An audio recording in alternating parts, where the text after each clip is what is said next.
L'an dernier encore, cette route n'avait pas de nom et elle n'était pas la seule. À Langon, la municipalité a lancé une campagne afin de baptiser pas moins de 50 voies indispensables pour les services de secours, les GPS, mais aussi pour le facteur. La Poste a de moins en moins de lettres et par contre, malheureusement, je veux dire, il y a de plus en plus de demandes de colis par Internet. Et donc c'est la livraison des colis qui nous a incité à faire ça. Parce que les gens ne recevaient pas leurs colis à la bonne adresse, étaient obligés d'aller à la poste, enfin, etc. Et donc ça prenait quelquefois beaucoup de temps. Et l'air de rien, nommer 50 rues, ça n'est pas si facile. Il ne faut surtout pas que les habitants s'y perdent. On s'est rendu compte, moi le premier, moi qui suis né dans cette ville, je croyais qu'il y avait comme ici la route du bas et en fait elle s'appelait pas la route du bas, quoi. C'était une voie communale numéro machin.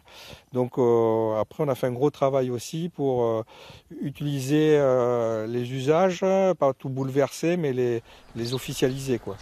Et la campagne fonctionne plutôt bien, ça a même changé le quotidien de certains riverains qui avaient bien du mal avec leur ancienne adresse. Notamment au niveau de France Connect, je ne sais pas si vous connaissez, avec la Poste, pour avoir l'identité numérique, qui ne trouvait pas, qui trouvait le lieu dit, mais pas le lotissement. Donc c'était un peu problématique, surtout qu'apparemment le lotissement existe depuis plus d'une dizaine d'années.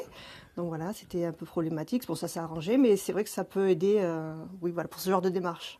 Et une fois l'opération lancée, les choses vont plutôt vite. Les nouvelles adresses sont déjà dans bon nombre de GPS.